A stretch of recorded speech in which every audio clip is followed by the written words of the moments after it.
So now that we have seen how AI as a technology might be different from other technologies, and that was the goal of the 3 past weeks for you to get to learn some basics about AI and to start developing some intuitions about how could this technology be different from other technologies we may have available, how it might be transformative, as we often say.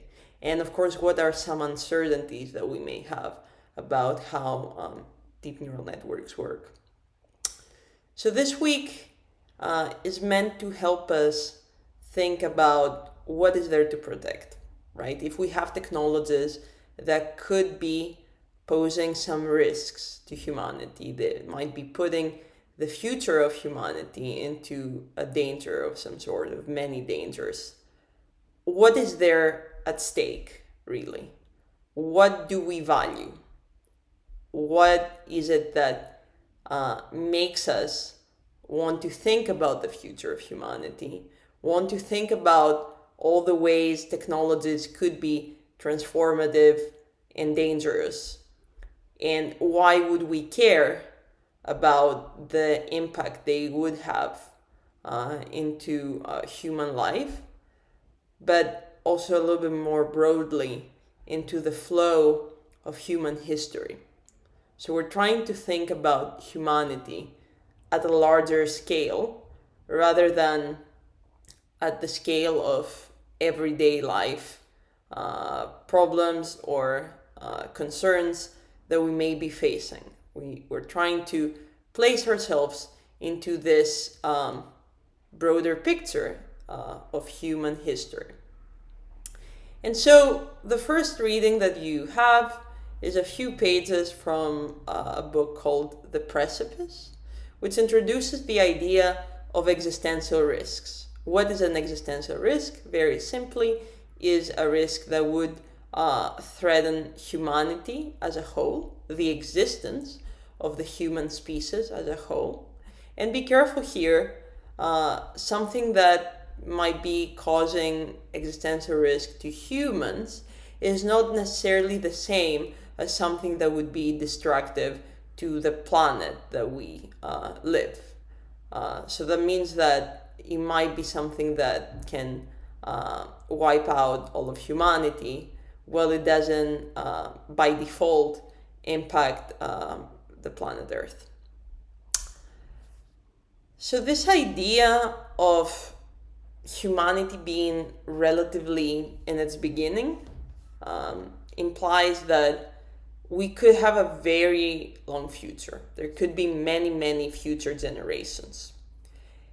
And this instantly makes us think about these future generations and whether we may have some kind of responsibility to protect their future, the future that they could have. They're not here yet, but what we do right now could make a big difference in whether these generations will have this future or not. And later on in this course, we will talk about the idea of moral responsibility towards the future, even towards our future selves, but especially the moral obligation that might be there in protecting what could become something that belongs to future generations. And you may be familiar with this idea already from ideas related to climate change or protecting the natural environment so that it can be available for the future generations to come. So the first idea is this, right? There may be a future, trillions of years. We don't really know when the end of the world, literally speaking, will be. We have some suggestions from physics, the heat death of the universe, you may have heard, but that's very, very far away from where we are right now.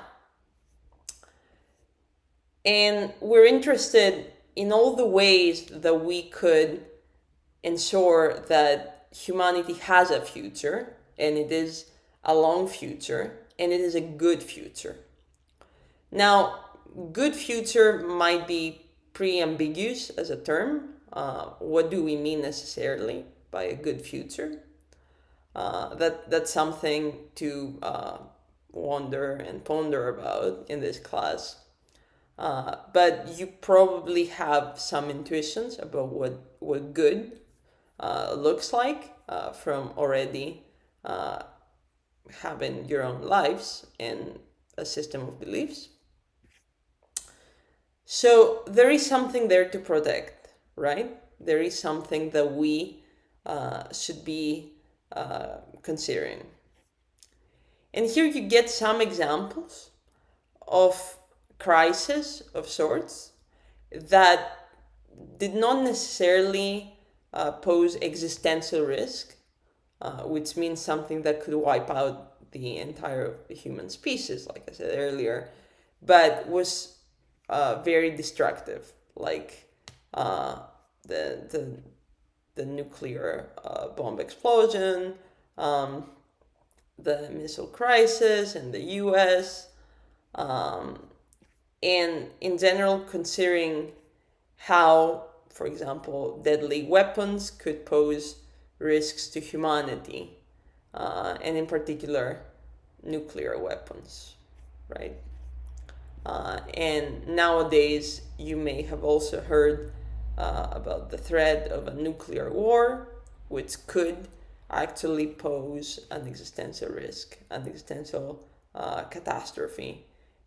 And there are important questions there about international coordination once you have technologies that could pose such a scale of risks, such as in the case of nuclear weapons. So, like we said, we're interested in existential risks, extinction risks. You might also find them as such. And we're interested in these risks, first of all, because we are humans and they might affect us directly.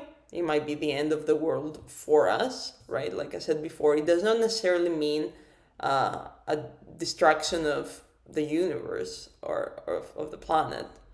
But we're interested in how these risks come to be and how they're pretty complicated phenomena, as you may have noticed already, in terms of technological advancement, scientific improvement, scientific changes, and then, of course, some social, political, economical factors, as well as the kind of moral philosophy that we may have more broadly as societies that allows us to handle these risks in different ways.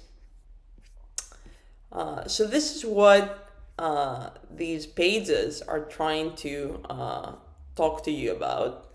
And closing with this phrase of we have a lot to protect. And that's what we will be trying to understand in this week as well. There is a lot to protect. Humanity is something that we have to safeguard. And I invite you to try to think why, from your point of view, do we value humanity? Now, in the second reading for this week, we're thinking about the idea, the concept of existential risk. Where did we get this idea of human extinction, right? And it seems like this idea was not always around, right? So we're trying to do an intellectual history, like the title says, of deriving this concept of existential risk. So how do humans become aware of this concept of we're moving towards a future but this future might not continue indefinitely. There might be an end, and this end has to do with us. And this question takes us to the Enlightenment. You may know of that period from history courses. And it is a problem of, like I said before, having more awareness as to what does it mean to be human.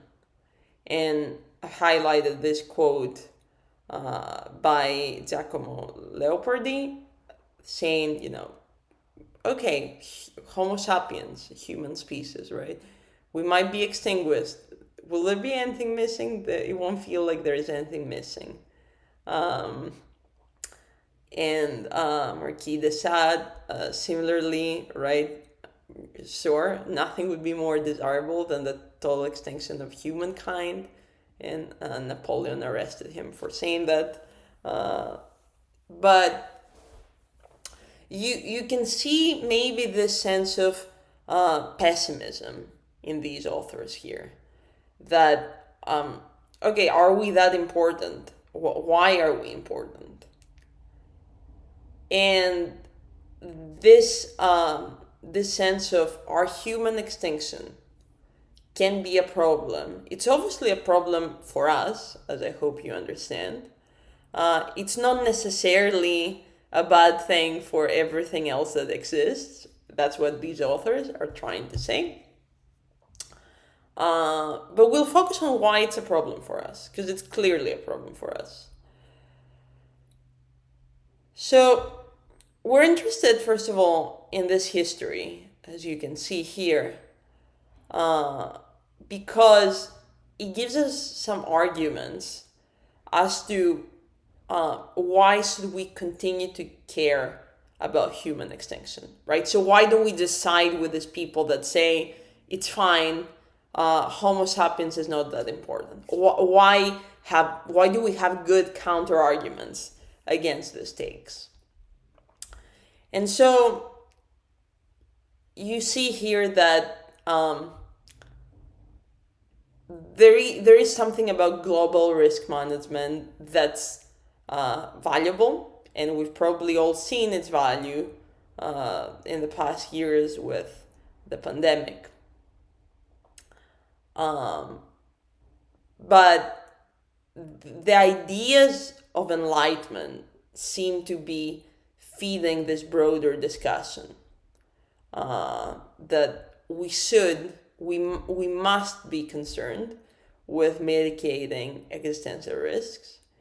And in a sense, it's the most natural thing to do, because it has to do with our preservation, the preservation of our species. And then, of course, there might be an ethical obligation related to this. So do the reading here thinking more about the history of existential risk. Importantly, extinction is not the same as a scenario of, an apocalyptic flavor, especially as it is related with some religious frameworks that we won't really go into. And we might be interested in thinking, okay, we see that this idea of an existential risk appears during the Enlightenment. Why is that? Okay, why did we suddenly get interested in that time? And that is because there were probably some pretty big events at the time. And as we know, big catastrophic events often inspire writers and philosophers to think about problems and essentially change what is naturally possible. It changes our understanding of what the physical world can look like, and maybe gives us this sense of there might be an end, or there might be disasters, or this feels like business as usual. Our life feels often pretty boring and repetitive. But this is not necessarily the case. And that's what big catastrophes do. They give you a sense of, okay, that's something very disruptive. And very often with technologies, you cannot really predict when the very disruptive event is going to occur. So you'll see a few more of these ideas appearing here. Maybe they did exist in the ancient thought as well, with other disasters. You'll also see that during the Enlightenment, we have the development of some scientific fields that have to do with the end of the world in certain ways. For example, trying to estimate how old the planet is. And then there are some debates about maybe there was a beginning, maybe that also means there will be an end. So there are some scientific debates there that have to do with geoscience, right? What are we doing on this planet? We're studying this planet. Did it have a beginning? Who created it? Maybe someone created it. Probably not. And that might mean that there could be an end as well. So you'll also see some more ideas here. Population science, trying to think about, okay, there are many people on this planet. Demographically speaking, how do mortality rates change, right? Probability theory, nascent at the time, helps you make some predictions about how the population of the Earth will change. So here's a new tool to think about humanity, right? And similarly here, probabilism as a new sort of scientific way to think about the human species and how the population changes, right? And then finally, Enlightenment philosophy, thinking about what is value, what is valuable, what does it mean to be taken responsibility for one's own self, these ideas of self-ownership and autonomy, right? There might be obligations stemming from that. And you may know as well the idea of rationality here. I am a rational animal. So I think about myself, and at a larger scale, I think about my species, right? We are responsible species. We are responsible for our actions. So if something goes wrong out there, there might be blame for me. There might be something I could have done and I did not. So that's something to be aware of as well.